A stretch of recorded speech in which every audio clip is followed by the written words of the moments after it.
In these post-Easter days, as we hear stories of the many appearances of the risen Christ, last week in the upper room it was Thomas, this week a fish breakfast with Simon Peter on the beach, we too might find ourselves trying to make sense of the resurrection. For Christ's followers, Jesus' death was the end of life as they know it, as they live and experience it. Uncertainty marking the end of certainty, drawing a line between the before and the after. Life before what? Life after what, I wonder? Resurrection becomes possible when life as we know it ends. Sometimes endings in life are in plain sight. The possibility of resurrection to new life is apparent, and we have time to prepare, to plan farewells as we move on, to seek joy in new beginnings amidst the grief of what is no longer. Sometimes the end brings relief, liberation, freedom from pain, from burdens, from damaging consequences and circumstances.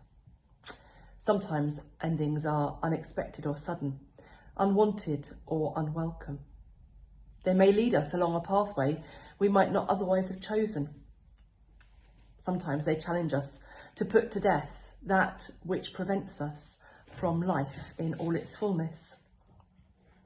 In these post-Easter days, then, it's hardly surprising that we see Christ's followers trying to make sense of their new world.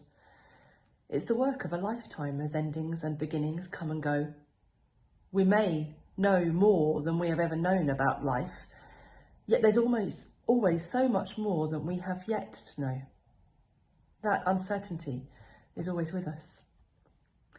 It's strange to think of resurrection bringing uncertainty. When we speak of faith, of hope, we so often use language that is firm and sure. Yet even when the promise of the resurrection stands before them, when the disciples do have eyes to see, uncertainty still keeps company with them. Hope is not found in the certainty of life as we know it, or in the knowledge of what life will bring. Easter hope comes from knowing that God is with us, that we are with God, that we are known by God before we are first formed. And if God is with us before, and the revelation of the resurrected Christ shows that Christ lives among us after, amidst whatever uncertainties we face, we really can say with confidence that all shall be well, even if in today's world we can't quite yet make sense of it all.